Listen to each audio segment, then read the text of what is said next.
tardes, amigas, amigos.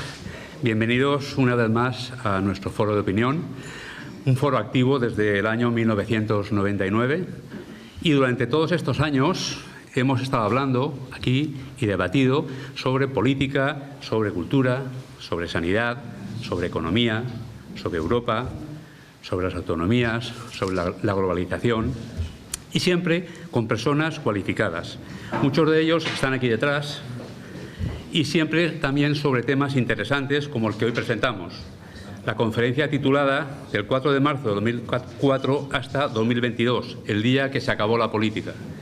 Desde luego, ya el título es sugerente y directamente nos invita al debate.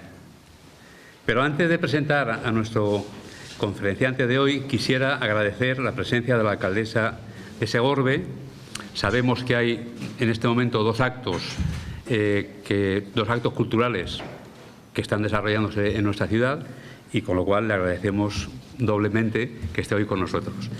También agradecer la presencia de las presidentas de distintas asociaciones segorbinas, al presidente de la Fundación Bancaja Segorbe y también a los miembros del Club Rotary de Bayuso que hoy han querido sumarse y acompañarnos en este acto.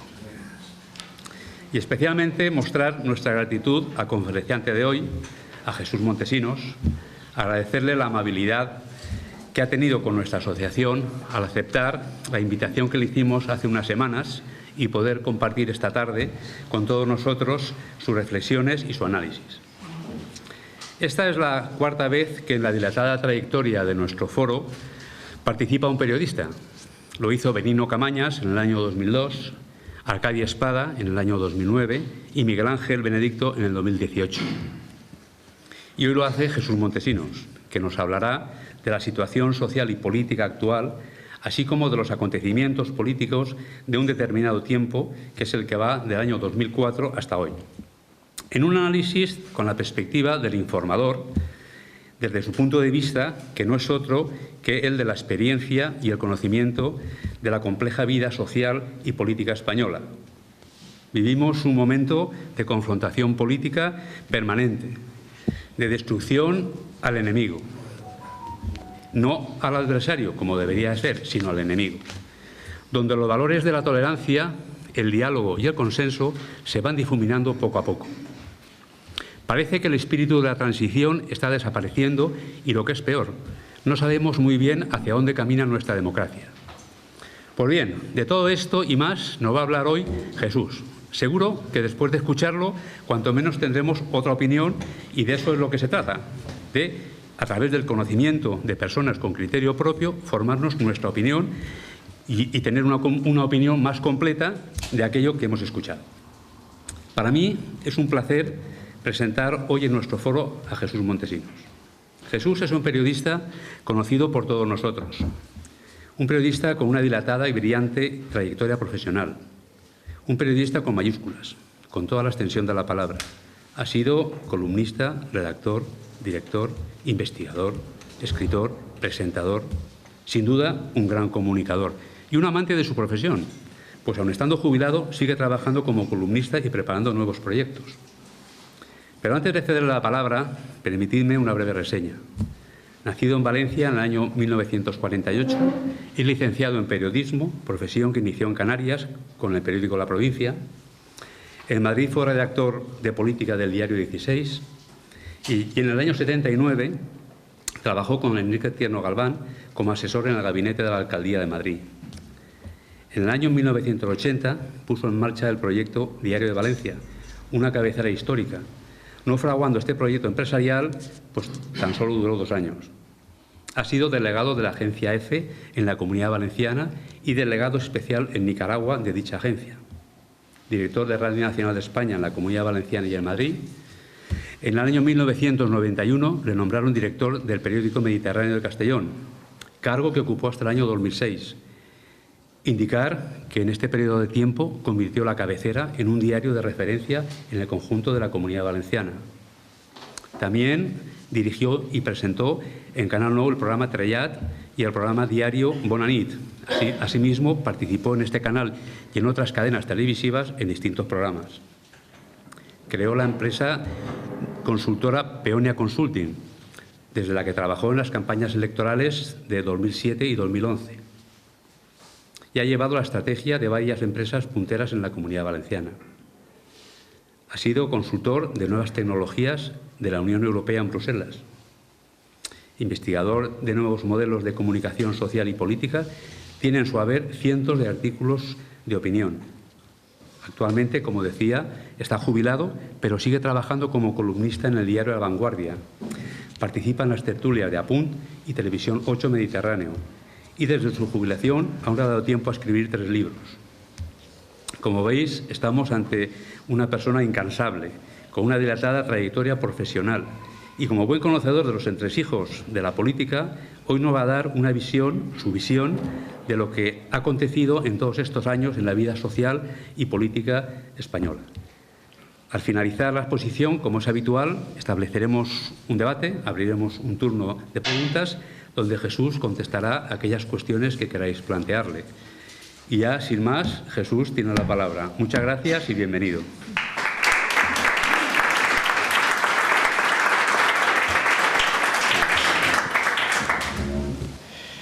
Bien, buenas noches, gracias a todos, gracias a la Fundación Navarro Reverter por invitarme a estar esta noche aquí.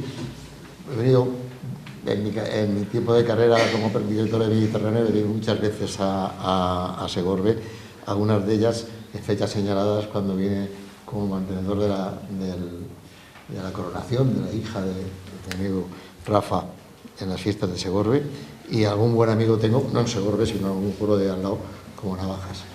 Gracias, Benjamín, por estar aquí. Bien, gracias por venir. Y gracias porque en un momento en el que en este país estamos dependiendo de criterios de verdades absolutas, por un lado y por el otro, todo el mundo es absoluta y no quiere contar su verdad absoluta y no acepta otro tipo de verdades, que en un sitio como este establezca diálogos y se permita que haya debate, que vea gente de diferentes colores, es realmente muy, muy importante, porque no es frecuente ir a sitios donde se admite el debate. Tienes que ir a sitios a decir lo que obligan a decir los que han invitado. Decía Valle Inclán en Luces de Bohemia, ¿qué va a publicar mañana el periódico? Y dice lo que le manden. Pues los debates se han convertido en eso. O sea, tú vienes a un debate a hacer lo que te manden. A mí no me gusta hacer lo que me manden, nunca me ha gustado, con lo cual pues vamos a intentar hacer lo contrario. Yo también he redescubierto, aprovechando esta ocasión, que os dije que quería leer cosas de Navarro Reverter, he recuperado algunas cosas, he recuperado textos, he recuperado sus obras en Segorbe, he recuperado sus diseños de la Hacienda española en su momento, que ya lo quisiera ver ahora con un billón y medio de deuda, a ver qué hacía con la Hacienda y la deuda pública española, y reojeé el libro de Turia al Danubio, que me costó encontrarlo lo que no está escrito. Y al final tengo uno firmado y dedicado por el autor, por Navarro Reverter, a Pi Margall. Fíjate el trabajo que ha habido que hacer. Bien, yo quería hablarles de una cosa. Tenemos una lectura de lo que pasa en España y en la comunidad y en todos lados muy lineal. O sea, leemos todos siempre todo lo mismo, lo que se llama en términos periodísticos el agitprop, que es un poco el menú que cada día nos agente, medios de comunicación, televisión, redes sociales, y hacemos una lectura lineal. Lo que se publica aquí, o lo que dice Twitter, o lo que dice Facebook o Instagram, es obligatorio para todos. Y si Corina dice no sé qué, porque ha pasado no sé cuántos, ya no lo queremos todo, ya no rascamos nada, cosa que estábamos más acostumbrados en España. Si la BBC dice que en Melilla ha pasado esto, ya nadie pregunta nada más y todo sigue esa información lineal. Se nos ha olvidado mirar que detrás de cada cosa siempre pasa algo. Y esto me lleva a mí hace tiempo a la conclusión de que está ocurriendo porque en España y en el mundo hemos abandonado la política. No hay ideología política y lo que hay son luchas encarnizadas por el poder. Pasa en las empresas, pasa en las sociedades y pasa en la política. Sobre todo en la política porque es donde aparece y se detecta el poder. Entonces, esta es mi propuesta para esta noche, es intentar explicarles a ustedes ese traslado que ha habido en España después de la dictadura de Franco hacia de la política al poder. Y eso es grave porque nos deja indemnes a los ciudadanos y a las decisiones, porque las toma quien ejerce el poder, y quien ejerce el poder lo que quiere es mantener el poder. No piensa en nosotros, piensa en el poder, sea del color que sea. Ya Daniel Bell, que es un sociólogo americano, ya dijo en su momento que esto iba a pasar, y Fukuyama lo dice después con el fin de las ideologías, porque todo esto después, la ideología se establece en Europa después de la Segunda Guerra Mundial con el tema de la sociedad del bienestar, que acabó convirtiéndose en el estado del bienestar, el estado protector del bienestar. Eso se va rompiendo y en 1968, con las movidas de París, se acaba rompiendo ya la ideología. Y a partir de ese momento la evolución es creciente hacia el tema de abandono de las ideologías, simplemente de buscar el poder. El último ejemplo lo sufrimos en estos momentos. Hacemos una lectura lineal y nos creemos que lo que hay es una guerra entre Rusia y Ucrania.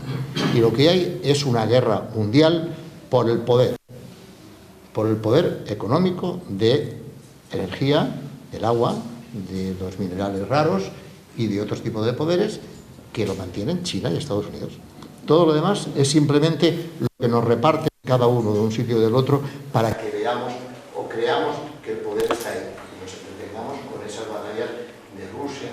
Si el misil cae en Polonia, no cae en Polonia, estamos 3 días con la historia. Mientras tanto, el agua se está repartiendo de una manera, el gas se está repartiendo de otra, o los poderes sobre los países emergentes que tienen las tierras ricas en África va por otro lado. Esa es la verdadera batalla que hay. Pero esa no la vemos solamente la lineal. Y nos creemos que el poder no existe. Más detenidamente estamos viendo el poder por controlar el poder judicial.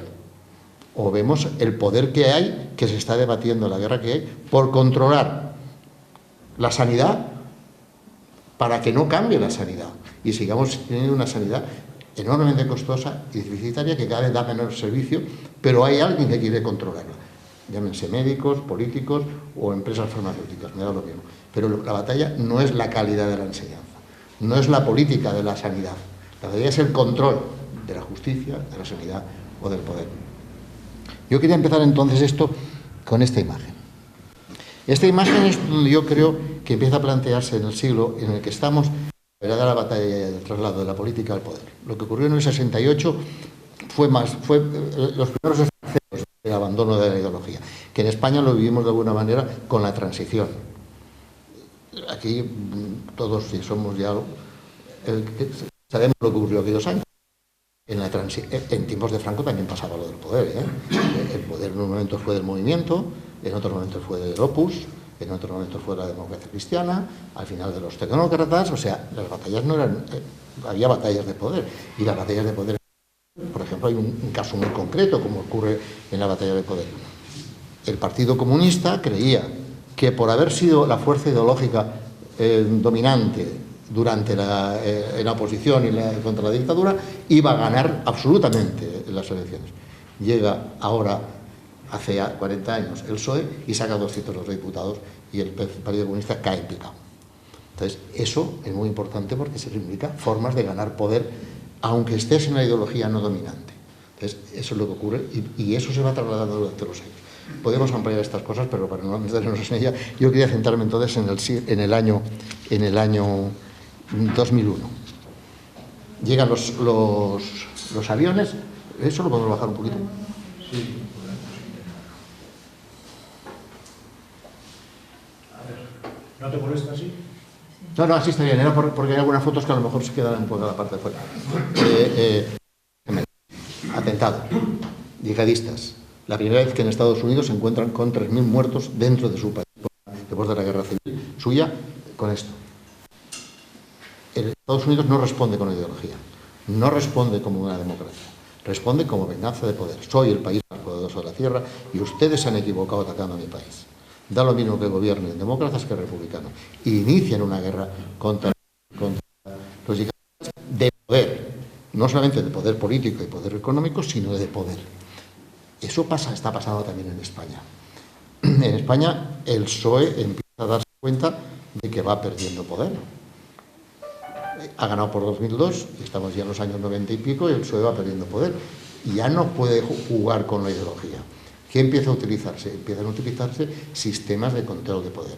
Por ejemplo, En el 92 hay un petrolero que se llama Mar Egeo, con 79.000 toneladas de petróleo que se hunde en Galicia y arrasa completamente todas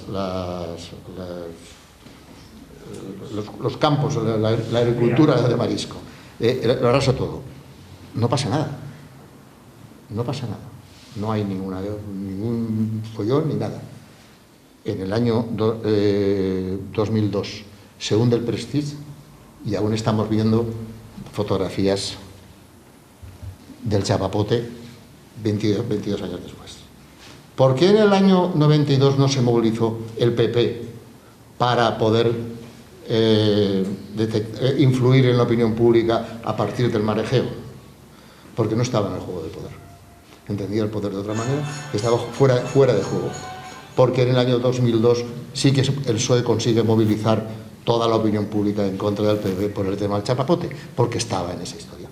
Había detectado ya por fin el señor Rubalcaba, que es el gran padre de esta criatura, había detectado que el poder no se gana con política, no se gana con ideología, sino se gana con el agitprot, agitación y propaganda, se gana con emociones, se gana convenciendo a la gente, movilizando gente, teniendo grupos y poderes intermediarios para controlar eso.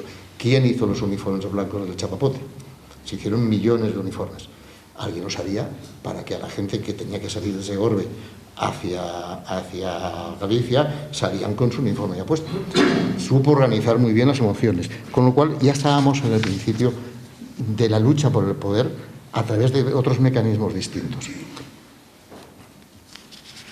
¿Cómo se ha organizado esto? Es lo que vamos a ver un poco, pero fijaros los errores.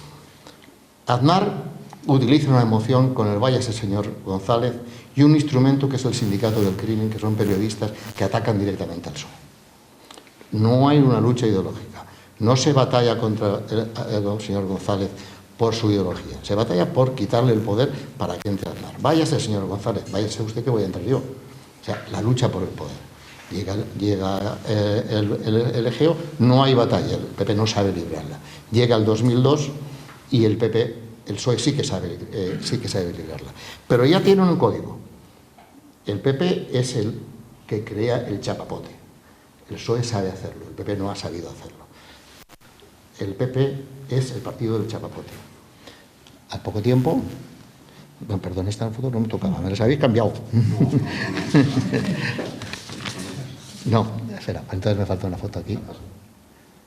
Sí, me falta una foto. Bueno, lo siento. Las manifestaciones por la guerra. Aquella foto maldita de Aznar con los pies encima de la mesa al lado de Bush y de Tony Blair era desastrosa para el PP. Y no supo librarla. Y el PSOE sí que supo utilizar las emociones.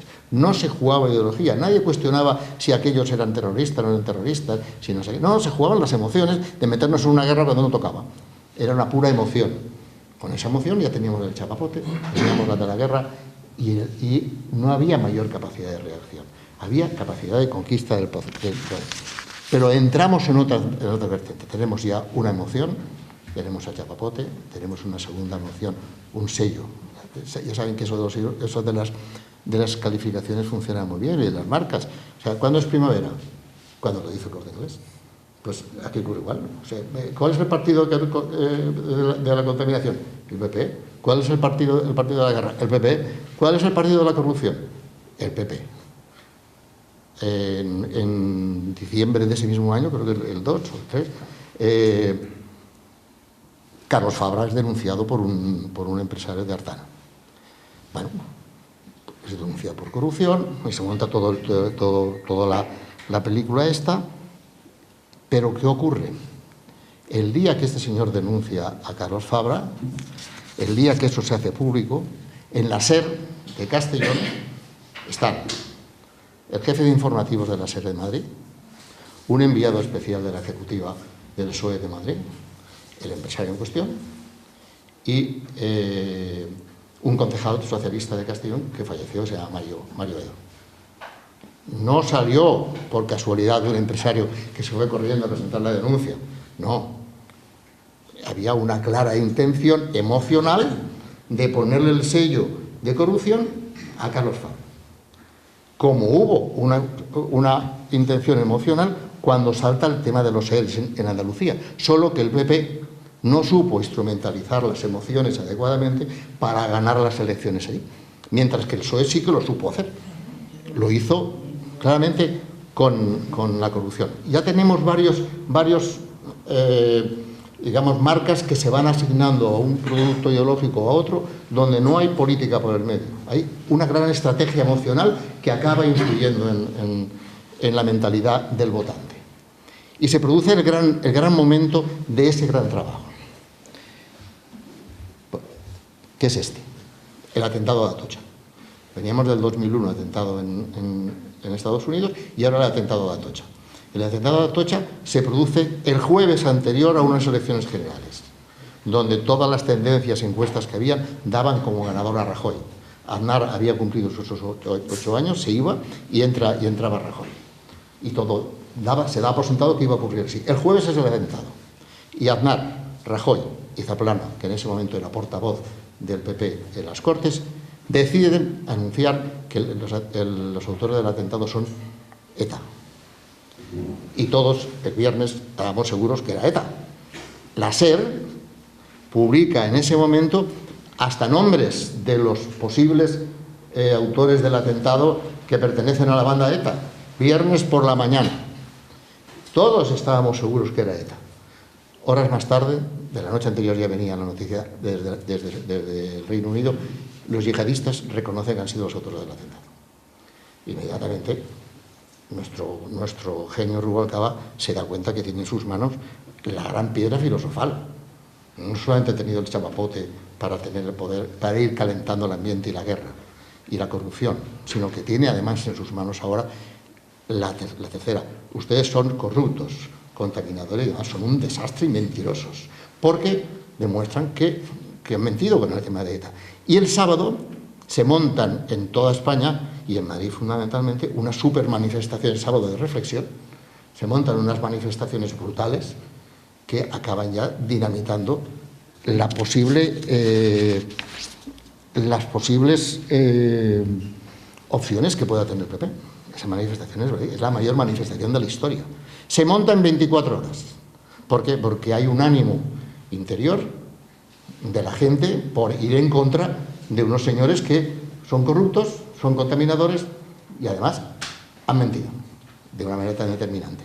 El manejo de las emociones de una manera brutal, que el PP no supo utilizar en su momento y que el PSOE sí que sabe utilizarlas en su momento. Eso provoca que el domingo tengamos esta portada. Zapatero derrota a Rajoy en un vuelco electoral sin precedentes. Vuelco electoral en 24 horas. Eso no se consigue con ideología. Eso no es que la gente se ha impregnado de la ideología del PSOE. Eso no es un programa político. Eso es una magnífica utilización de las emociones para llevar a alguien al poder. Y se consigue. Entonces, es cuando Zapatero gana y vuelvo a la imagen del país, porque el periódico representante de la izquierda en España interpreta muy bien vuelco electoral. Iba a ganar unos, porque ideológicamente, políticamente, este país estaba en una sintonía, y de repente en 24 horas cambia otros. Eso no es un cambio de ideología del votante. Eso es que el votante está convencido emocionalmente que debe cambiar su voto.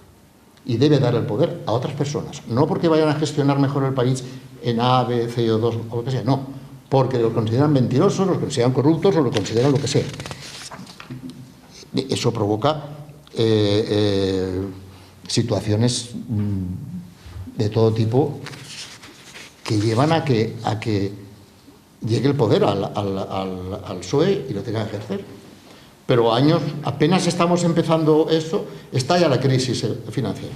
Recordarán, ya en el 6-7 ya empezábamos con el lío, ya estábamos muy apurados y andábamos mal. Se nos venía encima lo que se nos vino y peor. Y eso para el poder es muy malo. Bien es cierto que el poder destiñe al que no lo tiene.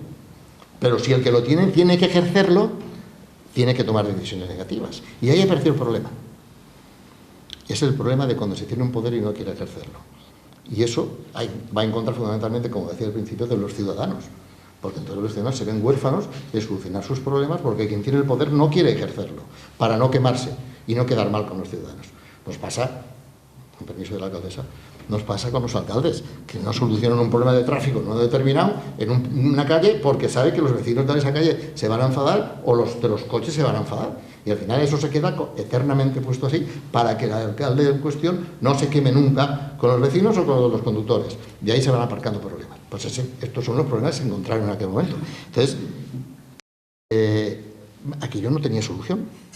No había posibilidades de salir adelante de aquello, porque el poder establecido en España no quería tomar decisiones en contra que le quemaran de nada a la gente.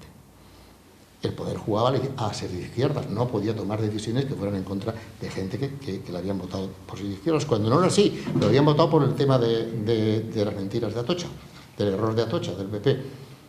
¿Qué pasa entonces? Zapatero retrasa sus decisiones hasta que en el mes de mayo del 2010, en un día determinado, recibe las llamadas desde Obama, presidente de la Unión Europea, Merkel, Banco Mundial, que le dicen: oiga, o toma usted las decisiones que tiene que tomar de una vez por todas, pase lo que pase, o vamos a ir a por usted y a por España, con los hombres de negro famosos aquellos. Entonces, tiene que tomar esas decisiones. Esas decisiones, fíjense, la edad de jubilación se subió a los 65, se congelan las pensiones, se rebaja el coste del despido, la reforma laboral. Todo eso tiene que tomar Zapatero en mayo del 2010. ¿Qué pasa? Que un año después Zapatero pierde las elecciones, porque se ha acostumbrado al español a vivir cómodamente en el sofá con esa situación después de la llegada de la Segunda Guerra Mundial, esperando que el Ayuntamiento, la Diputación, la Generalitat o el Gobierno Central le solucione los problemas. Que venga, le solucione unos dineritos, le haga una renta mínima, le dé una buena pensión, el funcionario tenga bien, la reforma laboral, pues ver cómo la arreglamos. Con lo cual, eso quema a Zapatero. El ejercicio del poder, si lo ejerces, te quema. Si no ejerces el poder, no te quema. Pero si ejerces el poder, haces algo. Y si no ejerces el poder, no haces nada. Pero entonces ya no hay ideología, ya no hay política, hay simplemente eso. El ejercicio del poder. Zapatero no hace eso. ¿Quién lo tiene que tomar a hacer? Lo tiene que hacer Rajoy. Cuando ganan las elecciones tienen que poner en marcha eso, porque Europa, Estados Unidos, Bruselas le dicen: eso se hace sí o sí, porque si no se hace, vamos todos al carajo, porque España es un país clave en la Unión Europea. En Grecia pasa lo mismo, solamente que Grecia ocupa una rayita dentro de la economía. Entra Rajoy. Entonces el PSOE vuelve a recuperar, su línea estratégica. Si te es posible, Jesús, no bajes el tono de voz. Vale. Si no, a veces... Vale. Si lo baja, me lo dice. Vale. Perdón, si tengo que repetir algo, me lo hacen repetir después y no hay ningún problema. Quiero decir que una vez ya Rajoy ha ganado las elecciones, ojo, ahí está pasando esto, pero es que aquí en la Comunidad Valenciana está pasando lo mismo. Zaplana le gana a Lerma cuando González va a perder las elecciones en Madrid. Los paralelismos son muy parecidos, porque al final los poderes se reparten y pasan lo mismo en los ayuntamientos. O sea, Rita empieza a ganarle al PSOE cuando en Madrid el PSOE va deteriorándose por aquello del señor González y le acaba ganando el poder al PSOE. Y ahí hay un ejemplo claro de que no hay ideología en la victoria de Rita, porque, por ejemplo, la gran obra de Rita es el cauce del río. Y el cauce del río lo diseña Ricard Pérez Casado, alcalde socialista, que Rita, convierte enseguida, porque es un buen proyecto. No hay cambio de ideología izquierda-derecha, hay simplemente ejercicio de poder de A, de B o de C, cada uno en sus circunstancias. Cuando llega Rajoy, el PSOE vuelve a recuperar sus estrategias emocionales. ¿Cuáles son? Ya me habéis cambiado todas las fotos. No pasa nada, perdona. Esta. Habíamos pasado de Fabra, que ya estaba... Por cierto, Fabra fue juzgado y no fue condenado por corrupción. Fue juzgado y fue condenado por delito fiscal. No hubo delito de corrupción. Con lo cual ya tenemos ahí un claro ejemplo de cómo se instrumentalizó aquello. Pero es que llegamos a Camps y pasa lo mismo. Mientras tanto, los ERE seguían en Andalucía, pero el PP era incapaz de jugar con aquello. En el País Vasco hay más sentenciados por corrupción en el PNV que en el PSOE y el PP juntos. Y nadie ha sacado una línea de eso, porque el poder en el País Vasco es del PNV y punto. No hay más discusión. Entonces, las cosas internas del poder no se juegan con ellas. Entonces, allí no había nada. Pero aquí sí que salió. Y salió el tema de Camps. El tema de Camps salió. El País le dedicó 150 portadas. Al ERE de Andalucía el País solo le ha dedicado 50 portadas. Muchos más millones allá que aquí. Y un agravante más. A estas fechas, de los 10 casos en los que estaba Camps, en 9 ha salido absuelto. Le queda uno que es para el principio del año que viene. Pero consiguen desalojar al PP del poder, por errores del PP. El PP Camps gana las elecciones del año 19, pero después dimite al poco tiempo, el PP se mete en unos líos increíbles de todo, donde entra Alberto Fabra de presidente, que vuelve a ganar las elecciones del 15, pero como el PP no ha sido capaz de gestionar el poder, acaba quedándose fuera de la presidencia, que gana Ximo Puig. O sea, entramos en estos juegos donde hay que leer más que la línea recta, porque detrás siempre hay algo. ¿Ves? Ese tipo de historias hay que hablarlos. ¿Por qué salen Ciudadanos? No, porque Luis Rivera estaba en contra de los nacionalistas catalanes y allí se montó para encima. No, porque la Caixa quiere tener un partido político en España. Y la Caixa monta un superpartido político en España, porque lo intentó con Miguel Roca hace muchos años y no le salió. Y ha montado un partido político en España, hasta que la Caixa ya es dueña en sí misma, como entidad financiera de Media España, o dueña, está presente en Media España, ya no necesita un partido político. Pero en aquel momento lo necesitaba. Después el ciudadano se muere, porque muere de inanición. Ya no hay quien le apoye. Pues ahí tenemos el ejemplo. ¿Por qué? Que es esta foto. ¿Por qué nace el movimiento de la Puerta del Sol? Bueno, porque los jóvenes estaban todos descontentos, los chalecos amarillos, la gente mayor, sí, también, por supuesto, eso estaba ahí. ¿Por qué? Porque el Partido Comunista había quedado fuera de juego. Recordamos antes que en la transición quedó fuera de juego cuando Anguita se va y quedaba fuera de juego, no estaba en el poder, no chupaba poder en ningún sitio. En Marigaleda creo que tienen todavía un alcalde. No chupaba juego. Y el Partido Comunista, que tiene una capacidad de estructurar y dinamizar cosas muy importantes, saca a toda esa gente, empuja a toda esa gente a la calle y monta esto.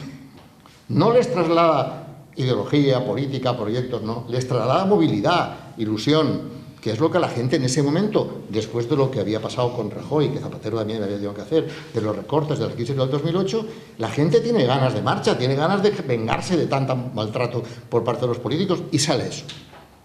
O sea, nos vamos a encontrar con que el tema es la lucha por el poder. El Partido Comunista instrumentaliza eso para llegar al poder. Ese poder que Zapatero ha ido perdiendo llega, por fin, en otro momento clave. Cuando a alguien se le ocurre que con la situación que tiene la Puerta del Sol, con la situación que hay de movilidad en España, de venganza, de hartazgo de políticos, de gente que se siente maltratada, es posible sacar al PP de la derecha, aunque hayan ganado las elecciones. ¿Cómo se consigue eso? Y un genio de la escaramuza política como es Iván Redondo va y se lo cuenta a Sánchez, a un señor que se llama Pedro Sánchez, que no es más que eso, un señor que se llama Pedro Sánchez. Va y se lo cuenta, y aquel dice, te lo compro. Y montan una gran estrategia, muy bien montada, que es la moción de censura, que previamente está planificada. Volvemos al tema de que las cosas no ocurren por casualidad.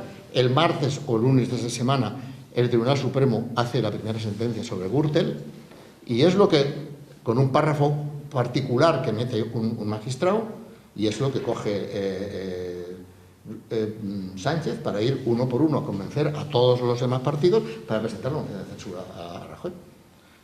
¿Qué coincidían todos esos partidos? Coincidían en la mejora de la seguridad social, en el reparto de mejores bonos a la gente necesitada, en cambios de modelos económicos para los jubilados. No, solo había una coincidencia: llegar al poder. A unos les convenía porque iban a estar gobernando y a otros porque a las alianzas que iban a tener les podían beneficiar. Y ahí entraron desde el PNV, los catalanes de todos los colores, Podemos, por supuesto, etcétera, etcétera, hasta el señor de Teruel.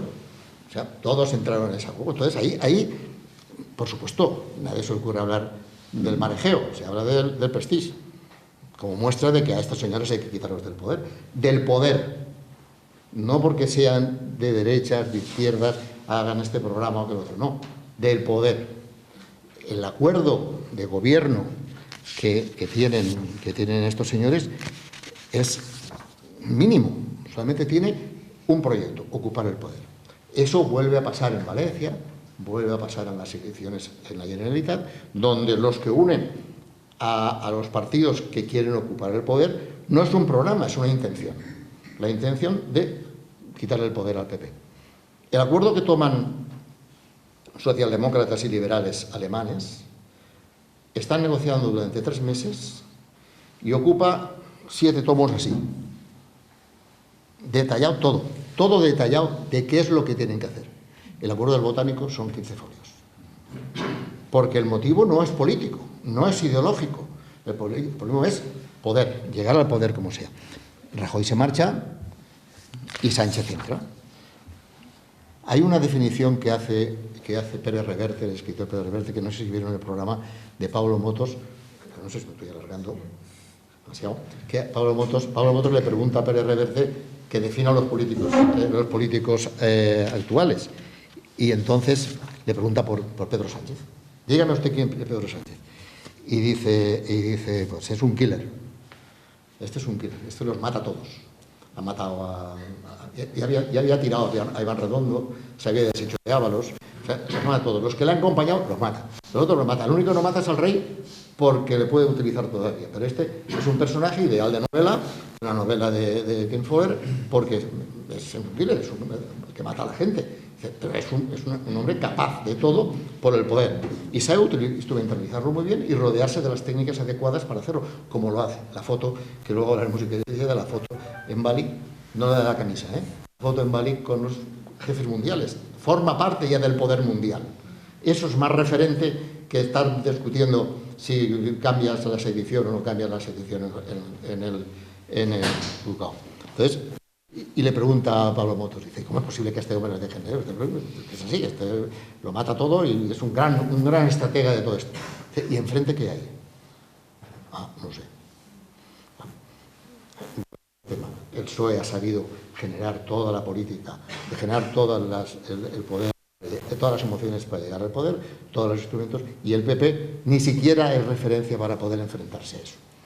A tenerlo en cuenta, porque es la utilización de las instrucciones, de las herramientas que hay en ese momento. ¿Qué hace primero que nada Sánchez? Se presenta a las elecciones, convoca las elecciones. ¿Con quién las convoca? Para él. ¿Qué ha pasado con él? Pero, ojo, se ha liado con todos. ¿Qué le pasa en las elecciones? Como no ha sabido jugar con el poder, gran fallo que tiene él, el PSOE saca en esas elecciones el menor número de votos de toda su historia. Los mismos igual como Puig cuando se presenta en el 2015. Los menos votos de toda su historia. Pero ha conseguido, el error que ha cometido, dar poder a los otros para que pueda jugar con ellos. Entonces, quienes suben son Compromís, Podemos, RC, Junts pel Sí, el PNV, Bildu, etcétera, etcétera. Con lo cual, se encuentra con un grave problema. El poder ya no lo tiene él en absoluto. No es poder absoluto, lo tiene que compartir con todos los demás. Entonces, ¿a qué se vuelve? Al proceso inicial de la estrategia del PSOE. Hay que desmontar los centros de poder. Los centros de poder, hay unos políticos, como es el de Podemos, donde están en una lucha cainita brutal ahí dentro. Hay que generar un partido a la derecha del PP. ¿Cómo lo creamos? ¿Lo vamos a crear nosotros? No. Simplemente hablando de lo malo que es la extrema derecha, de los fascistas que son, vamos a darle su vida. Lo hizo Mitterrand ya con Le Pen. Y le dio tanto fuerza a Le Pen que acabó teniendo que marcharse Mitterrand. Es un error que hay que medirlo, pero eso es lo que hace Sánchez para jugar y repartir el poder y poder tener el más poder. El ejemplo, volvemos un poco a lo que está pasando con la justicia. Los señores de la justicia, PP y PSOE, no llegan a un acuerdo, porque están valorando a ver qué hacen. Y si uno, yo no te voto porque me has puesto lo de la sedición.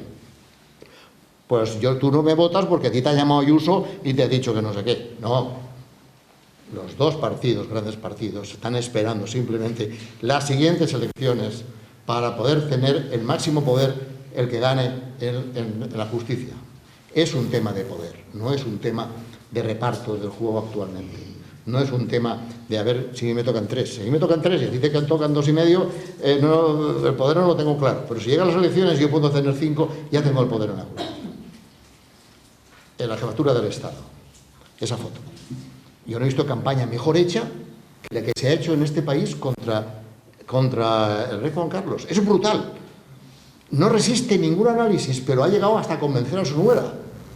Claro, yo creo que ya estaba convencida. Pero hasta convencer a su nuera. O sea, el rey emérito, la fotografía de los elefantes, que es la clave, el rey no había matado a un elefante, porque estaba con la cadera rota y no podía coger ni el fusil. Y además es en una reserva donde habitualmente va mucha gente, o la gente que tiene dinero, a cazar elefantes. Bueno, pues se monta tal guirigay que el elefante, el señor rey, tiene que salir a pedir perdón. Es alucinante. Vamos, la reina de Inglaterra, que se murió hace 4 días, las ha hecho gordísimas. Bueno, y no pidió perdón nadie. Y el señor presidente socialista en Francia, después de Mitterrand, no recuerdo ahora cómo se llamaba, ese me ha ido, tenía a las 3 amantes en el Palacio Real. Vivían allí las 3 amantes y no pasaba nada. Y aquí estamos asistiendo a que incluso una señora que se llama Corina está contando unas películas alucinantes de cosas que ni existían ni estaban.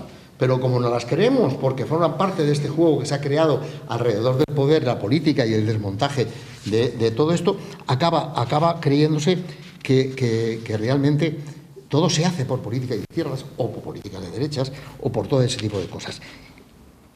¿Alguien está dispuesto realmente a plantearse el cambio de la sanidad en España? No a privada, sino el cambio de la sanidad. Esta sanidad no funciona. No funciona porque hacemos colas, hay listas enteras. No es un problema de Madrid, ni de Valencia, ni de la sanidad andaluza, ni de la sanidad catalana. Es que no funciona, no puede funcionar, es que es imposible. Somos 40 millones de ciudadanos consumiendo sanidad y no hay presupuesto que aguante eso en el año 22. A lo mejor en el año 2004, 84, cuando Felipe González mete a 4,5 millones de personas que no estaban en la sanidad pública, los mete, entonces a lo mejor se podía aguantar. Ahora no se puede aguantar. Entonces, y aparte la sanidad está avanzando tecnológicamente de muchas maneras que hay que cambiar los modelos de gestión de esa sanidad, los presupuestos. Los americanos y algunos médicos hay por aquí saben que funcionan con 2 tipos de hospitales. El hospital donde está el enfermo y al lado un hospital, residencia, donde ponen al enfermo cuando ya está en condiciones, pero tiene que estar controlado. Y eso es la mitad de gasto. Aquí no. Pues toda esa reflexión, ¿qué está pasando? En lugar de reflexionar como eso, nos hemos liado con una batalla por el poder. Por el poder en Madrid, guerra contra Ayuso. Por el poder en Valencia, guerra de gerentes de hospitales por a ver quién se lleva más parte del presupuesto. Y lo mismo pasa en la educación y lo mismo pasa en otras cosas. No estamos en la gestión, en la gobernanza. La gobernanza de un país es calidad, eficacia, operatividad. No es una lucha interna por el poder del país. No hay gobernanza. Estamos en la gestión de estas cosas que no son de comer. La gestión de estas cosas. O sea, a alguien se le ha ocurrido, se lo oía a una mujer del PP, que lo ideal es que repartieran 145 millones de euros a cada azulejero. Eso es un estrambote brutal, pero es que llega la otra y dice que ya han pensado. O sea, antes de ayer hubo la cumbre del corredor mediterráneo en Barcelona. La aprobación definitiva de la planta eléctrica de Sagunto fue el lunes. Pues la ministra ayer en Barcelona dijo que ya tenía pensado hacer que el corredor mediterráneo tuviera una lanzadera a la planta de baterías eléctricas de Sagunto. En 24 horas, cuando en 20 años no se ha hecho el corredor. ¿Por qué? Porque ella iba allí a vender poder. Claro, 20 años para hacer un corredor. ¿Qué ha pasado con esa historia? Que los chinos están diciendo que se van del Pireo, suben a Creta y no quieren saber nada del corredor mediterráneo, que era el gran consumidor del corredor mediterráneo. ¿Por qué? Porque nuestro juego no es político e ideológico de hacer un corredor que elimine el sistema radial de transporte en España, sino es un juego de poder. Yo he hecho 3 kilómetros, yo hago 5, ahora voy a hacer 10, ahora voy a hacer no sé cuántos. No, Navarro Reverter hizo el tramo de Teruel a Sagunto, si no recuerdo mal, y creo que sigue siendo el mismo tramo y el tren tarda lo mismo. Creo que tarda lo mismo. No hemos avanzado nada, con lo cual, pero lo pasó con la pandemia. La pandemia, que ha sido el gran golpe que hemos sufrido en España de verdad, aparte de los económicos, muy superior que a los económicos, nos ha llegado de una manera. Ocurrió una cosa, de repente llega la pandemia, todo el mundo la negaba, los médicos, los políticos se querían negar la pandemia, ahí todo el mundo era huir de, esa es la foto correspondiente a la pandemia, todo el mundo quería huir del tema. Volvemos al tema de Zapatero con el poder, no quería comprometerse. Llega la pandemia, ¿qué hace el gobierno central? No, yo no quiero saber nada de la pandemia, esto es una competencia autonómica. No lo voy a quemar. Que este señor que se llama Simón, que queda muy bien en la tele y que tiene unos pelos raros, que se ponga a contar cosas todos los días. Y yo, presidente, iré cada 3 semanas a decir que vamos muy bien y que se nos mueren menos que a los alemanes. Llegó a las autonomías o a los ayuntamientos. O sea, tú tienes que decidir poner la mascarilla. Tú tienes que decidir cerrar a la gente en casa. Tú tienes que decidir que los niños no van al cole. ¿Quién se quema? Un tercero. El que tiene el poder no se quema. Se queda un tercero. Ese tercero, aquí se hizo lo que se pudo. ¿Qué pasa? Que la gestión nuestra de la pandemia no respecto a muertos, sino respecto a muchas cosas, como fueron los centros de los ancianos, como fueron el agobio de los hospitales, etcétera, fue enormemente deficiente porque no había manera de tomar decisiones. Nadie quería tomar decisiones porque quemaban. Desde el poder, esas decisiones queman. Y entonces, ese tema da vueltas permanentemente. La pandemia no es una cuestión ideológica. Es una cuestión de decisiones operativas, de gobernanza, de calidad y operativa para solucionar un problema. Como nadie la quiere tomar, porque no te quemas el poder, se va. Que es lo que al principio les decía respecto al tema de la guerra. ¿Qué pasa con la guerra? La parte de la guerra que más sufrimos es la guerra híbrida. La guerra híbrida es la que nos obliga, la que nos sube la inflación, los hackers que paralizan centrales eléctricas, los hackers que entran en una fábrica y la bloquean durante 4 días, los hackers que hunden el mercado de la criptomoneda, los hackers que están destruyendo en África consumo de agua a base de volar y paralizar centrales de producción eléctrica o de retención de agua para crear más hambre. Esa es la guerra de verdad. Esa es la guerra que estamos viviendo. La guerra de la energía. La guerra de la deuda. ¿Quiénes tienen el 1,5 billón de deuda que tiene España? ¿Quién tiene ese dinero? ¿Quién tiene el dinero que gastamos en África pagando los cereales de Ucrania? Eso que se está pagando a precio de oro. ¿Quién está prestando ese dinero? Quien presta el dinero es el dueño del negocio, porque es el que tiene el control de tu negocio. Eso es una guerra híbrida. Y eso influye poderosamente en nuestra vida, porque es la que nuestros hijos, nietos van a tener que estar pagando durante años, porque serán otros los que van a controlar el mundo y las empresas.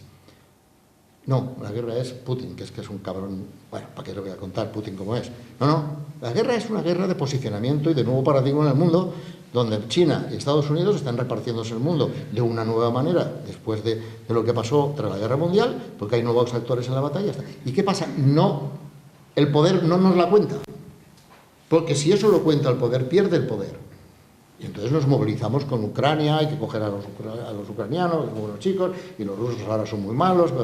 No, contémoslo todo. Contemos qué está pasando con las compañías de gas. No las españolas, las grandes multinacionales. El gas sube permanentemente cuando las 3 bolsas de gas que hay en el mundo juegan a bajarlo o a subirlo. No sube porque Rusia corta el grifo o porque en España Repsol está haciendo no sé qué con el gas. No, sube cuando las 3 bolsas, por algún motivo que saben jugar con ello, suben el precio del gas. Y ya está. Y está pasando lo mismo con el agua. ¿Y qué hacemos nosotros? El poder no se quema porque está en el tema de Ucrania y Rusia, y el otro poder, que es el caso del no gobernante, que es la derecha, no sabe hacer nada. Si es que yo estoy oyendo hablar todavía al PP de trasvases. En el año 22, en el cambio climático, con la que está cayendo, están hablando de trasvases. Señor mío, que lo que hay que hablar es de cambios de productos de la agricultura, porque la naranja no va a ser posible cultivarla aquí dentro de 10 años en el número y la calidad que estamos ofreciendo ahora. Que hay gente que esté yendo a Navarra a comprar tierra para plantar naranjas, porque el clima que teníamos aquí está subiendo hacia arriba. Y en África el desierto sube por el estrecho de Gibraltar. No me hable de la guerra y no me hable de poder. Empiece a hablarme de política, empiece a hablarme de ideología. ¿Cómo va a solucionar el problema del arroz en Sevilla? Este año en Sevilla será el 50% menos que la cosecha anterior, porque no hay agua. ¿Qué ha pasado en Doñana? No hay agua. Solucionen esos problemas. Cuesta más un litro de agua embotellada que un litro de gasolina. Empiecen a solucionar problemas de verdad. No, porque el tema es el poder. El problema no son los precios. El problema no son las empresas que tienen una situación económica difícil. Tú no le des a un pequeño comercio de 2 trabajadores 5.000 euros, 3.000 euros en un año, porque el 30 de diciembre ya los han quemado. Pero como estructuralmente su negocio no funciona, se ha bloqueado. Muere de todas las maneras y encima debe los 3.000 euros que le han dejado el Instituto Valenciano de Finanzas o lo que le ha dado la Generalitat.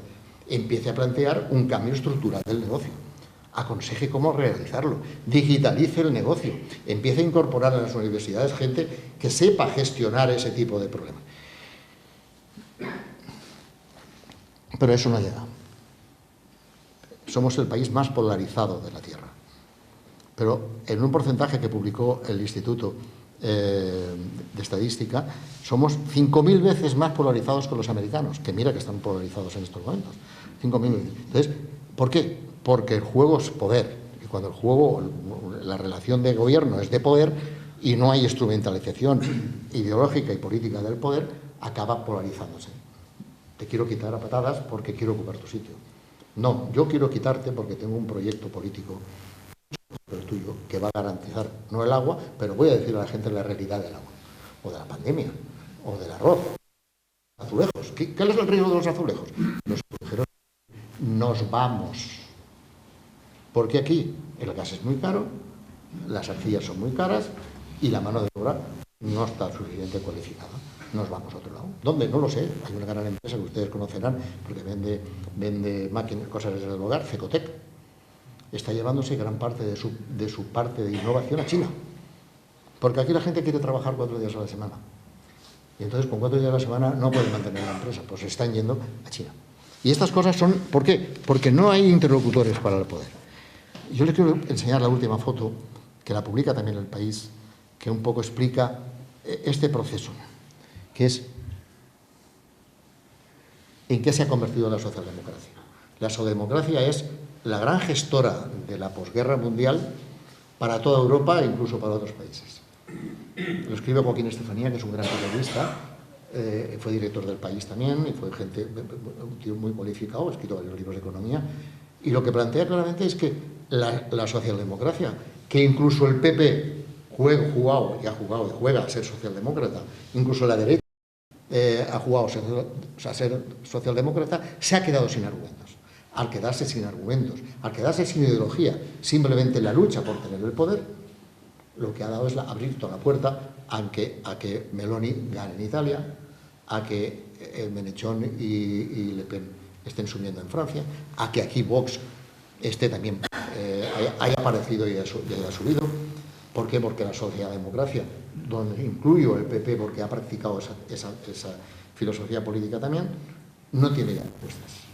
Entonces, estamos en una situación realmente difícil porque ideológicamente no hay propuestas que entusiasmen al ciudadano y el ciudadano puede acabar refugiándose en los sitios más inverosímiles del mundo, como pasa en Estados Unidos. Entonces, esa reflexión de que el fin de las ideologías se ha producido por comodidad, porque es más fácil llegar al poder que ponerse a pensar, nos está ocurriendo. Y eso, con un reto como es la guerra híbrida, con un reto como es el cambio climático, y todo lo que va a suponer el cambio climático a todos los efectos.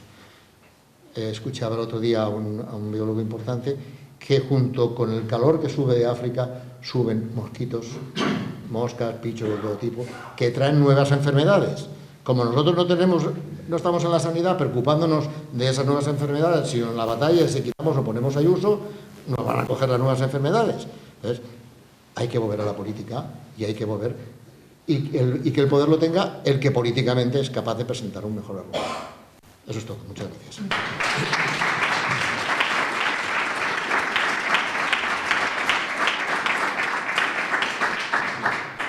¿Quitamos ya las posiciones? Sí, sí.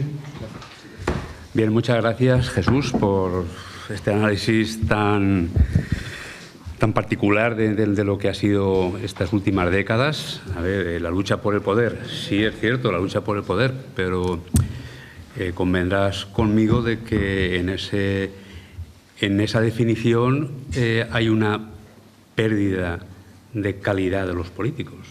Por supuesto. Por supuesto. No es palabra mía, lo de Pérez Reverte. Claro. Lo de Pérez Reverte cuando habla Quiero decir, de unos y de otros. Claro, quiero decir de que desde la Segunda Guerra Mundial aquí, evidentemente, las ideologías se han ido diluyendo. Pero sí que el ciudadano sí que valora primero la ambición de los políticos, por una parte la ambición de los políticos, la ambición desmesurada de ciertos políticos, y también valora la gestión de otros políticos, que la ha habido dentro de esa lucha por el poder. Porque hay buenos gestores y hay malos gestores. Han habido buenos gestores que han perdido elecciones y han habido malos gestores que han ganado elecciones. No hablando de ningún partido político, sino que en este periodo podemos decir, del año 2004, pues 2004 o 2001. Quiero decir de que, yo antes lo comentaba en la presentación, el espíritu de la transición ha llegado un momento, hace unos años, bueno, que hay políticos que quieren olvidar de dónde venimos. Y la democracia que tenemos ahora viene de ahí, justamente de ahí, de una concordia, de un decir borrón y cuenta nueva. Vamos a crear un país que sea moderno, vamos a crear un país que esté integrado dentro de Europa con peso específico, y yo por lo menos en ese momento me lo creí. Y la verdad es que estamos igual o peor que en el año 75. Con unos problemas, quiero decir, con unos problemas que parece mentira que desde hace 15 años o 20 años, pues dicen, a ver, ¿estarás así en el 2022? Digo, no puede ser, no puede ser. Quiero decir que esto es una reflexión. Pero bueno, en cualquier caso... si me permites, sí, pero es que antes de empezar no, esto era una reflexión. A ver, me ha gustado tu exposición. Ha sido, bajo un punto de vista que yo creo que nos aclara muchos conceptos en cuanto a que, desde luego, tú tienes una información que la mayoría de los que estamos aquí desconocemos. Bien, también has dado claves para entender un poquito mejor lo que puede ser el futuro. Yo, antes de comenzar con el turno de ruegos y preguntas, permíteme que en nombre de la asociación te imponga nuestra insignia de la Asociación Navarro Verter y te obsequie con una figurita que ahora te pongo la insignia de la asociación. Así. Bien. Aquí. Gracias. Y bueno, y te obsequie con una figura que simboliza lo que es nuestro foro de opinión. Muy bien. Hasta puedo decir que es Montesinos lo que pone. Muchas gracias. Muchas gracias de nuevo. Y ahora sí ya comenzamos. Sí, claro. Sí. Ahora cuando ustedes quieran. Por supuesto que hay buenos y malos políticos. Y por supuesto yo creo que ha habido momentos con mejores políticos en España que ahora. Yo creo que la clave de los buenos y malos políticos está en los ayuntamientos, en los municipios. ¿Por qué? Porque hay menos poder, puede haber ciertas vanidades.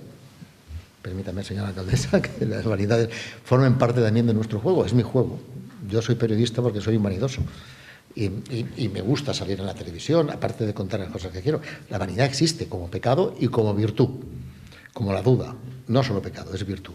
Entonces, en los municipios es mucho más fácil que un vecino te vaya por la calle y te diga, oye, pero que tú qué has hecho, ¿no ves que esa calle no está bien asfaltada? Bueno, pues tienes razón, no tienes más remedio que aceptar ese juego.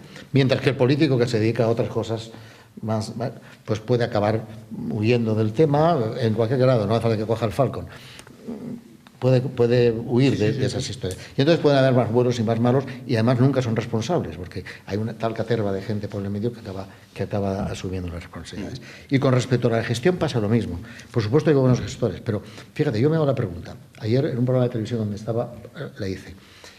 La Irene Montero hace una ley, la ley esta del sí y tal, ¿vale? En ese ministerio hay 190 personas en la plantilla del ministerio, con lo cual supongo que habrá muchos técnicos, también habrá conserjes, pero también habrán abogados del Estado, habrán expertos en no sé qué, incluso habrá gente que pensará, si esto lo sacamos así, va a tener estas consecuencias, nos puede quemar, estrategas de la política, de todo. Y va y sale la ley, y tiene las consecuencias que ha tenido. Pues luego, y en el Parlamento la votan todos los que tienen que votarla, porque para eso ganaron la moción de censura todos juntos y siguen con la misma historia, y la votan. Y ahora pasa lo que tiene que pasar.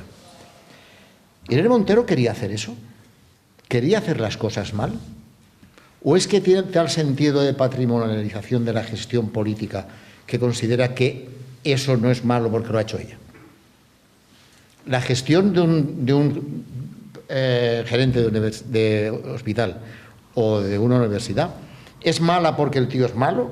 ¿Es mala porque no sabe hacerlo? ¿O es malo porque conscientemente lo quiere hacer así?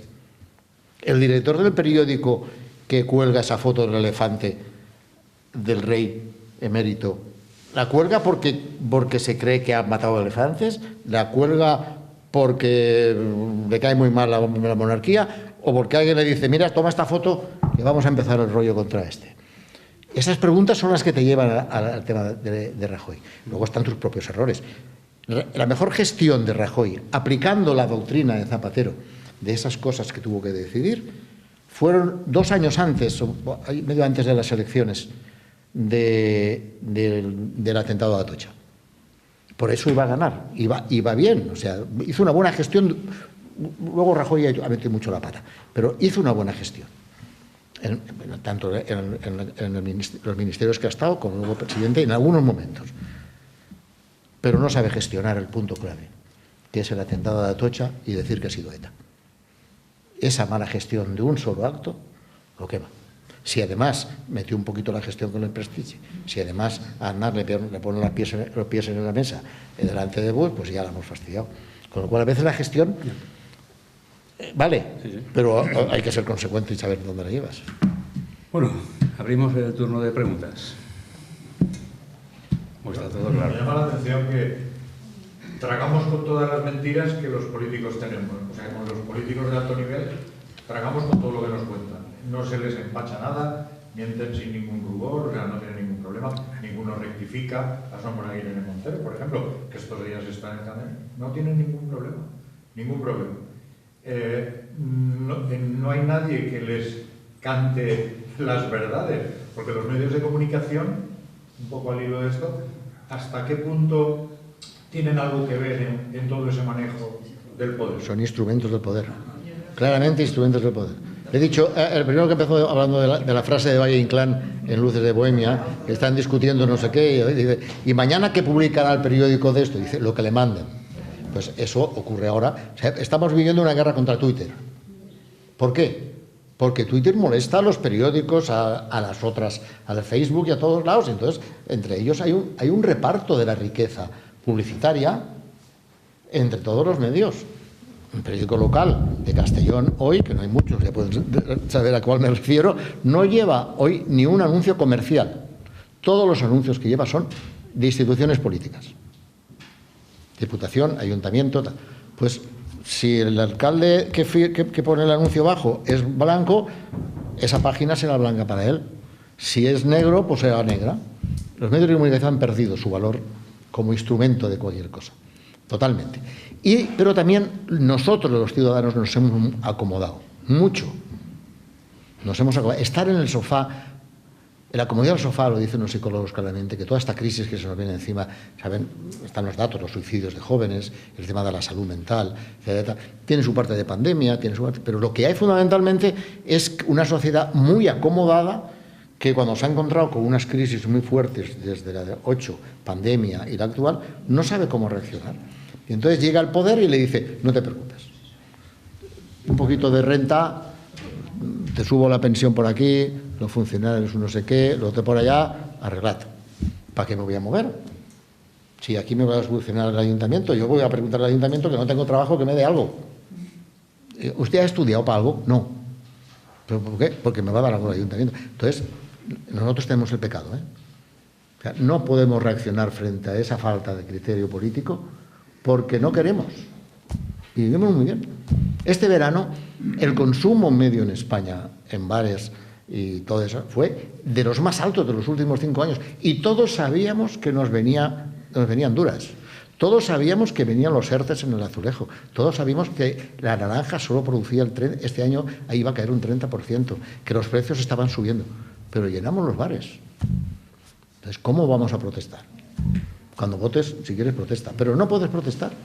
Pero no crea que pasa aquí, ¿eh? Está pasando en toda Europa fundamentalmente. Por eso ese cambio ese cambio de paradigma que se está produciendo, esa polarización China-Estados Unidos, Europa se queda como un parque de atracciones y nosotros seremos los camareros del parque de atracciones. Perdón. Más preguntas. Tú sí dirás que soy apocalíptico, ¿no? ¿No será que es la sociedad la que tiene que reformarse de alguna manera? Si los políticos manejan las emociones y esas emociones hacen que la sociedad reaccione, por tanto, a los políticos, ¿no será que la sociedad no tiene criterios, no tiene elementos para formarse criterios con los que llegar a decir esto es no o esto es sí? Pregunto.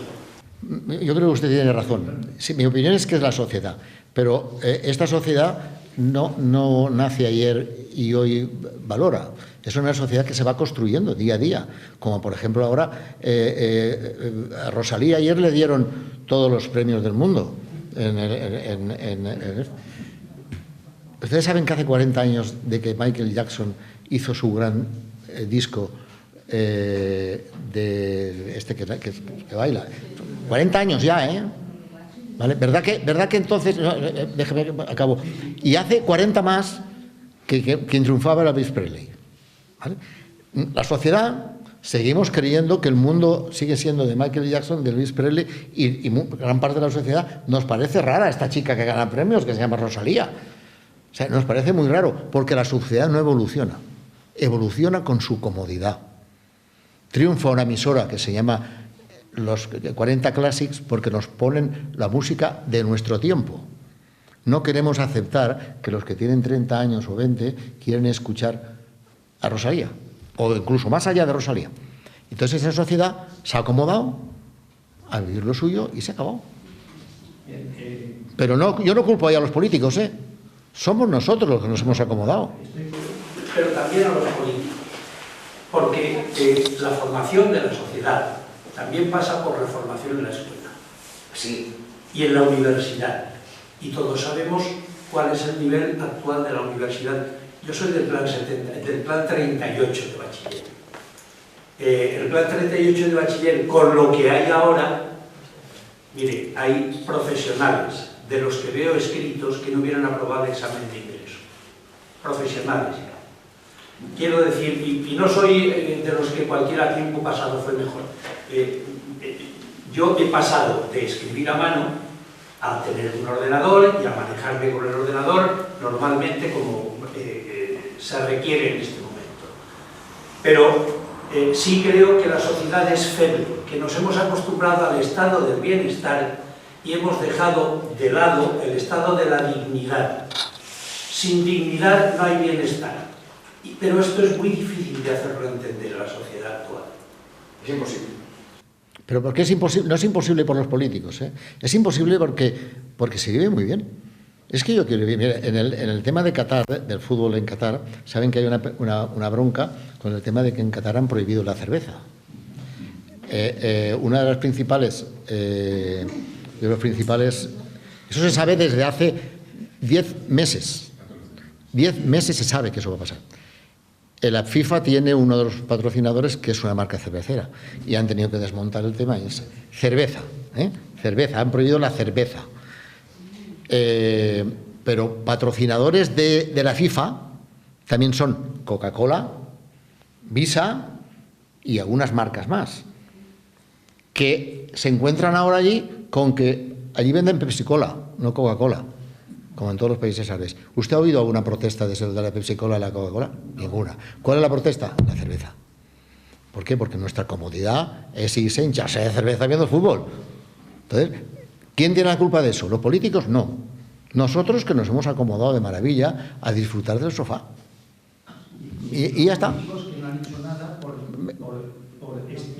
Eso entraría dentro de lo que me decían antes de la degradación, por decirlo de una manera, de los que se han metido en política.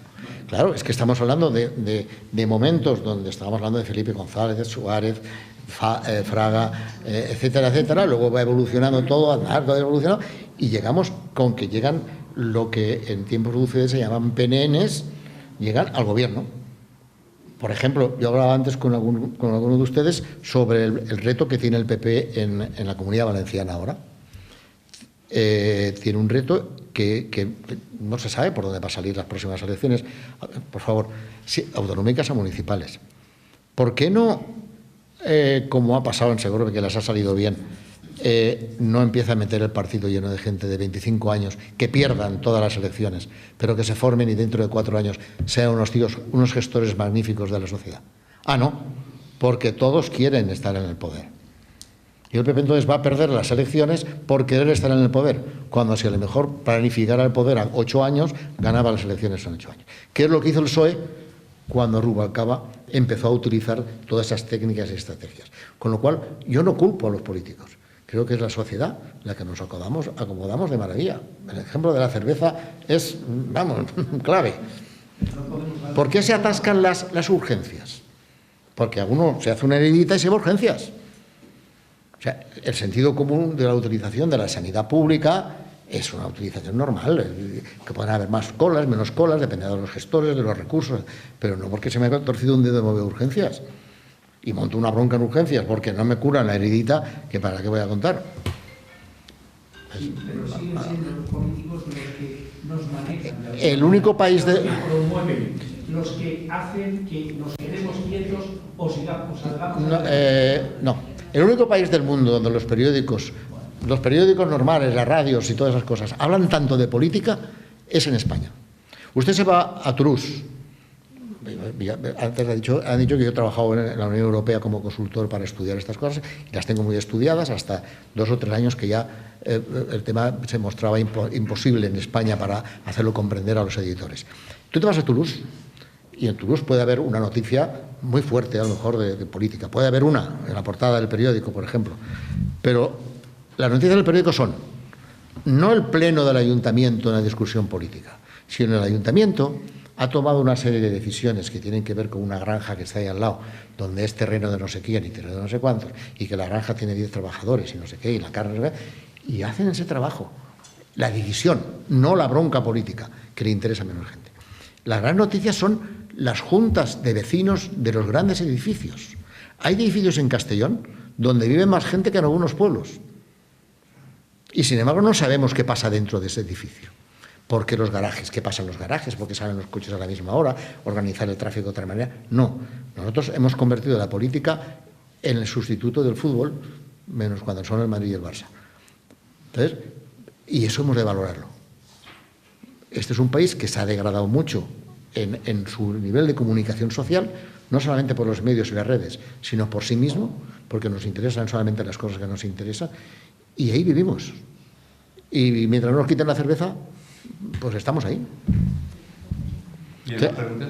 Yo quería hacer un comentario al respecto a lo que has comentado hace un rato, que has dicho, en un momento has comentado y has dicho que los políticos, a ver cómo te lo explico, justo esto es lo que te quería comentar.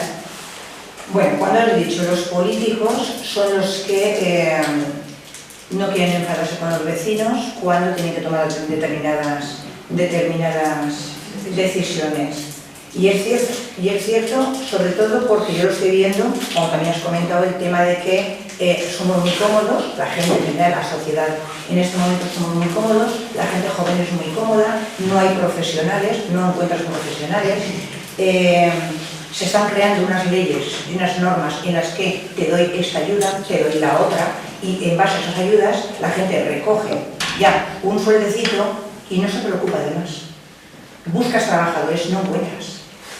Buscas pintores, no encuentras. Buscas fontaneros, no encuentras. ¿Por qué? Pues porque la gente se está quedando tranquilamente en su casa. No se preocupa ni tiene ningún tipo de motivación en ir a trabajar o en formarse. Y eso está pasando hoy día por las dichosas leyes de las ayudas, de que te doy, de que si no tienes, de que ven que el ayuntamiento te va a dar. Y eso es lo que está ocurriendo a día de hoy. La cantidad de ayudas que se están dando, y eso está motivando que la gente no tenga ningún tipo de interés ni motivación en estudiar, ni en prepararse, ni en hacer cursos, ni en formarse. Y eso está pasando diariamente, y eso viene también a conocer lo que has comentado, de que contra más ayudas que se van saliendo, contra más leyes van saliendo, más votos políticos. Ese es el canto del cisne que Joaquín Estefanía lo dice con el final de la socialdemocracia. El canto del cisne, porque entonces eso lleva a que la gente pierda las ilusiones y cualquiera que pase por la puerta de su casa con una bandera se apunta. Mientras no pierda la paga de lo que sea. Entonces, ese es el causante, y no solamente lo dice él, lo dicen varios filósofos. Fukuyama ha vuelto a escribir un libro sobre ese tema. ¿Hasta qué extremo? En Europa, sobre todo, la socialdemocracia ha generado un modelo de comportamiento de la sociedad que lleva, como decía aquel señor, a no querer protestar, a la comodidad del dinero resuelto. Está pasando de una manera muy grave en la juventud, muy grave porque las universidades también están en esa situación de poder que hablábamos antes. Las universidades no forman gente para la demanda del mercado, sino forman gente en función del reparto de poderes que hay de catedráticos dentro de la universidad y del rector que ha recibido los votos de esos catedráticos o de otra gente. Entonces, te vas a una universidad, te vas a Valencia y a poco cuando pasas por esa playa, entras en Valencia y ves un edificio rarísimo allí, y entonces preguntas, ¿y esto qué es? Dice, esto es un edificio que el rector no sé quién le hizo a no sé quién de tal departamento para que tuvieran oficinas de lujo. ¿A cambio de qué? De que le votaran en las elecciones de la universidad. Entonces, claro, ¿cómo vas a plantear el reparto del dinero de la universidad que tiene que dar la Generalitat si no le pones un incentivo de cuántos titulados ha sacado usted, cuántos trabajan en su titulación, qué nivel de profesión tienen? Ahí le doy yo el dinero. No, si el catedrático pide 100 porque va votado el rector, le dan 100. No por la eficacia y el resultado de su gestión, sino por lo otro. Eso provoca, como decías, una sociedad muy acomodada. Muy acomodada. Eso, hay ciudades, hay países europeos que están rompiendo esa mecánica. Como siempre será Alemania la primera. Los ingleses están hundidos allá abajo y no son capaces de salir.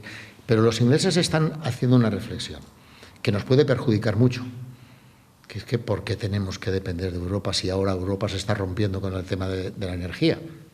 Me voy a hablar con el chino, me voy a hablar con el americano, me voy a hablar con quien sea para solucionar mi problema, porque la Unión Europea no me sirve, porque tiene que proteger a Grecia, a España y a no sé cuántos más.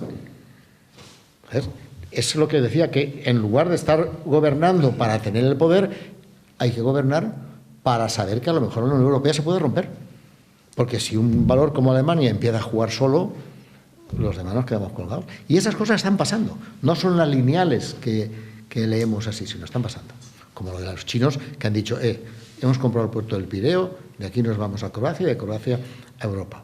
Eso del puerto de Valencia y de Barcelona, a ver cómo va y ya veremos. Luego también te quiero dar la razón en lo que estás comentando de los dos partidos, el populismo, que lo que vende es eso, populismo y humo, ni más ni menos, y el gestor. El gestor que está gestionando y su cabeza y su tiempo lo dedica a eso. Y eso es un fallo muy grande porque tampoco tiene esa parte para poder encontrar ese puntito de poder hacer esa publicidad o explicar o enseñar lo que está haciendo. Cuando hay otras personas que saben perfectamente, porque no tienen mucho que perder, se dedican a vender. Yo valoro mucho la transición, que es cierto, como se produjo, tuvo el inconveniente de que los que hicieron la transición no pudieron enseñar a los siguientes, que estamos un poco en el juego este. Y además, ¿cómo se produjo la transición? Franco murió en la cama.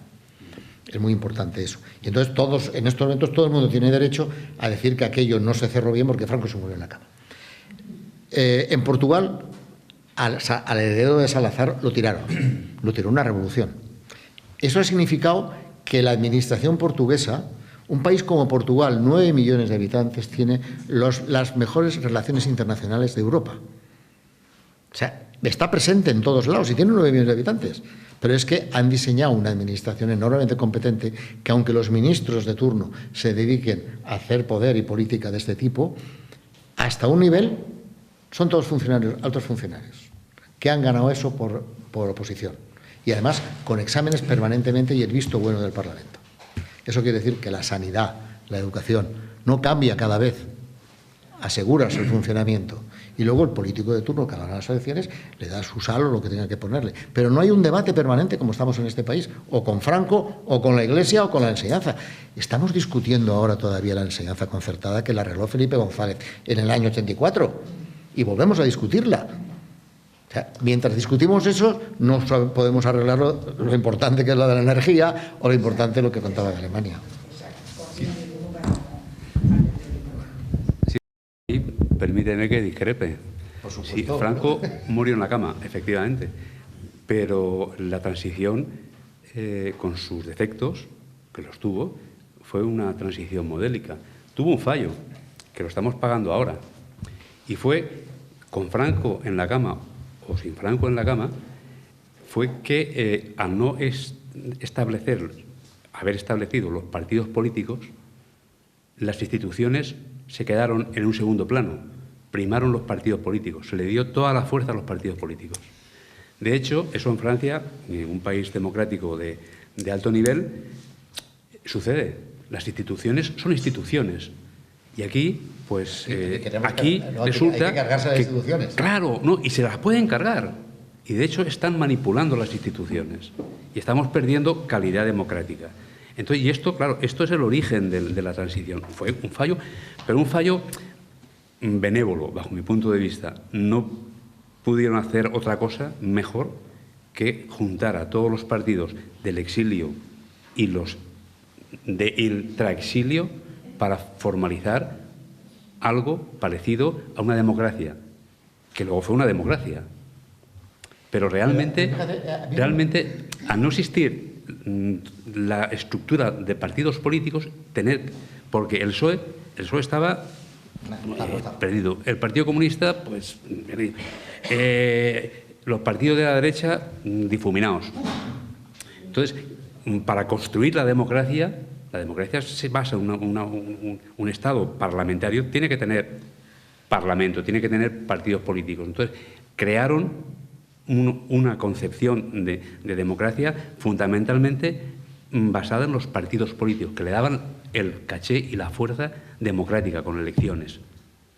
Pero, para mí, bajo mi punto de vista, dejaron un poquito al margen a las instituciones. Ya las crearemos, ya las modernizaremos, porque el Tribunal Constitucional, el Tribunal Supremo, quiero decir, eso se tuvo que ir remodelando desde los partidos políticos. ¿Quién elegía a los jueces? Los partidos políticos. ¿Quién nos elige ahora? Los partidos políticos.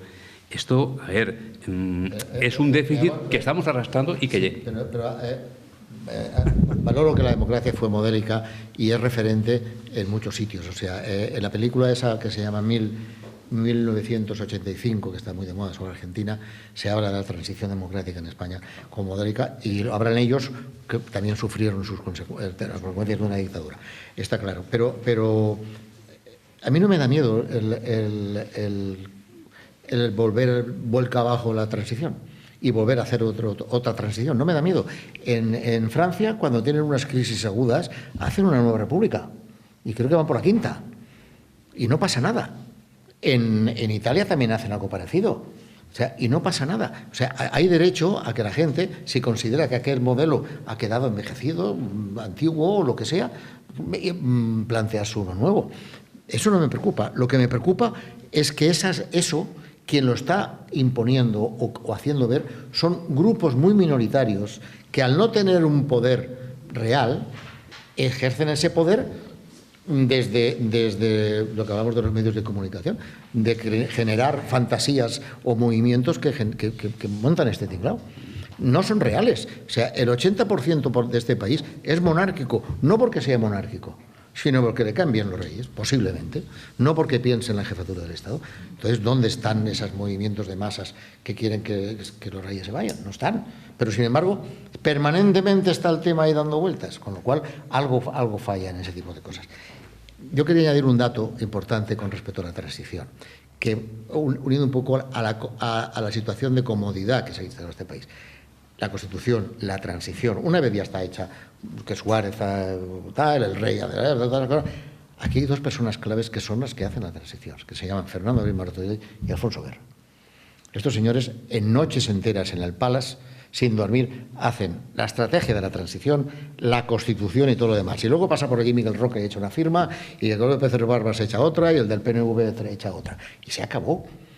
O sea, veamos las cosas. ¿Qué pasa? Son dos elementos políticos, dos personajes políticos de una entidad brutal que son capaces de pactar el futuro de un país. Ahora no las hay. No hay posibilidad de que hayan 2, 3 personas que se puedan juntar un año entero discutiendo en un despacho cómo tiene que ser este país en el año 2050 y sacarlo adelante y poner entonces las piezas que haga falta para eso. O sea, la decisión de meter 4 millones de españoles en la sanidad pública se toma 4 años antes, porque la sanidad pública tiene esa clave. De hacer de las pensiones el Pacto de Toledo se toma en esas reuniones, porque hacen la estrategia del país. Ahora no hay posibilidad de hacerla, ese es el problema. ¿Más preguntas? Añadido. Perdone que disculpe un poco con usted, pero... Por favor, no me pida perdón por la disculpa, por el... Pero yo creo que estamos también, o deberíamos de haber una sociedad desilusionada, desmotivada, y a la que le estamos influyendo a que no tenga un espíritu con nada en su alrededor. Yo lo veo, yo soy docente, lo veo en las clases, y a los chavales, por mucho que les motives a hacer cosas, lo tienen todo ganado, lo tienen todo hecho. ¿Qué espíritu crítico vamos a pedirle después para que hagan una transición, un movimiento político importante, si desde abajo les estamos dando las comunidades que necesitan para no pensar, no tener un espíritu crítico de lo que le están dando o no le están dando, no digo quitando? Llega un momento en el cual, como ha dicho usted al principio de sus palabras, con las emociones se convence a la gente. Es que es muy fácil hoy combinar una masa. A cualquier grupo de chavales jóvenes tú les convences de algo, aunque sea la falsedad más grande que quieras, y no son capaces de decirte nada, porque no tienen herramientas, no se les están dando herramientas. Y eso poco a poco es lo que va generándose una sociedad en la cual hablamos de comodidad, sí, pero es que es una comodidad porque no tiene espíritu crítico, están desilusionados. Cuando están esperando antes que salga un juego de Pokémon, a ver si aprueban el examen de mañana de la universidad que está ocurriendo, pues eso es el reflejo de lo que al final vamos a poder conseguir. Por lo tanto, más que comodidad es un cúmulo de muchas cosas que al final, pues esas emociones que comentamos desde mi punto de vista, es lo que está influyendo que al final pues es todo un revolutum que no sé eso. Sí, gracias. Sí, creo que usted tiene toda la razón y estoy con usted porque ha tocado una de las piedras angulares de la transición y de los últimos 50 años, que es la educación. El grave problema de este país no es la política ni la sanidad, es la educación. Y no porque los políticos cambien las normas o las leyes cada vez que entra uno distinto, sino porque los españoles no le damos valor a la educación. Hay un libro fantástico de Pérez Reverte que se llama Hombres Buenos, no sé si lo han leído, que vale la pena verlo, que estamos hablando de cuando la enciclopedia de Voltaire se hace, que en la Real Academia Española no quieren que entre la enciclopedia en España, porque si no se eleva el nivel de la gente que tiene que leer. Los curas no querían que la gente supiera leer. En España se intentó evitar que entrara la imprenta para evitar que la gente supiera leer y así se mantenía mejor el control. Entonces, la educación sigue siendo un gran problema pendiente que usted dice. Y pasa eso con los jóvenes, pero creo que van a pasar más cosas, porque el totum revolutum lo que lleva es que la educación, lo que estábamos hablando, vamos a la Jaume I y preguntas, ¿ustedes qué están formando? No, es que estamos formando médicos. ¿Y cuántos años tarda en hacer un médico? 12 años. ¿Y dónde voy a trabajar? a Estados Unidos. Entonces, porque no hace químicos para las azulejeras antes de que se vayan las azulejeras. No hay criterio, la sociedad vive un poco... Yo le quería dar un dato respecto a eso de los jóvenes. Los jóvenes se manifiestan en mayo del 15, creo que es, el 15, al grito de indignados, ¿vale? Indignados es el libro que escribe un autor francés, cuando en el 68, que aquí vuelve a recuperar el Partido Comunista. Con lo cual, los movimientos que nosotros creemos que son de masas no existen. Son, como usted dice, la bandera que pasa por la puerta o el Pokémon de turno. No hay. ¿Y por qué? Porque no hay educación. Y eso se nota desgraciadamente. O sea, el gran debate que hay todavía con el tema de Franco, con el tema de ETA, con el tema de tal, es que en los colegios lo que se le dedica a la República, a la guerra o a Franco es esto. Y a ETA, esto.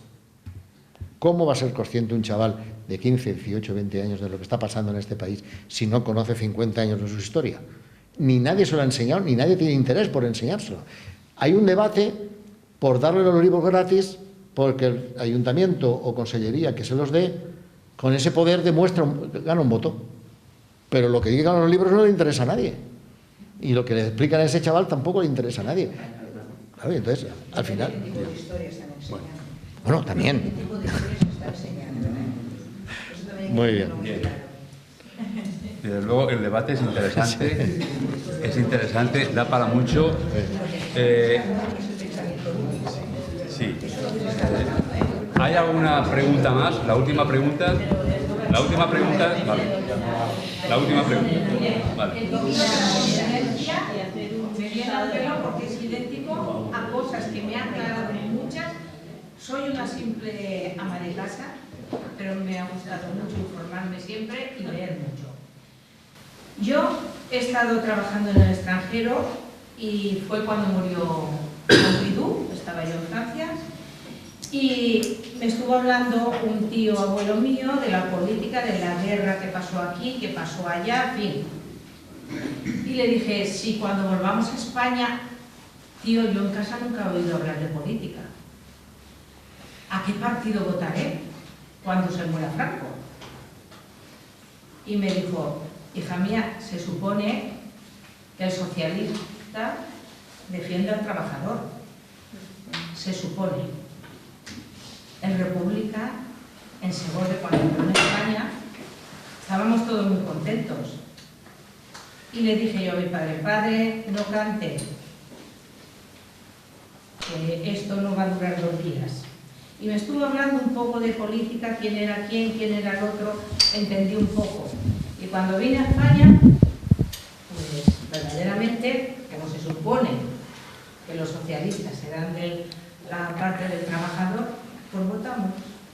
Pues como usted ha dicho antes, ni socialista, ni popular, ni nadie, a mí no me ha convencido ninguno. Lo que usted ha dicho, solamente los intereses para ellos. Y nosotros nos están dejando la mayoría de los gobernantes que seamos los que decidamos el solucionar el problema que tenemos hoy en día. Y ellos lavarse la mano como Pilatos. No quiero ofender a nadie, porque yo respeto mucho a la gente, sea de la idea que tenga, lo que sea, porque lo primero es que si yo quiero que me respeten, yo tengo que respetar a los demás. Y eso lo debían de tener muy claro los políticos. Si me permite, yo quiero romper una lanza a favor de los políticos, no de todos los políticos, sino de la política como ejercicio.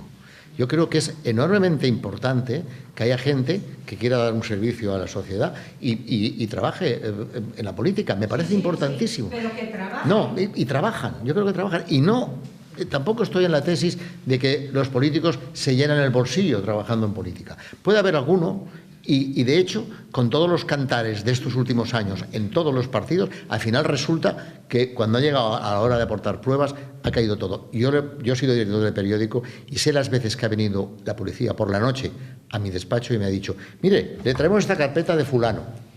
Así, y esto lo miras, dice, ¿y esto qué quiere usted que haga yo con ello? Dice, lo publica y así mañana nosotros lo presentamos en el juzgado. Oiga, pues váyanse al juzgado. No es que no son consecuentes las pruebas.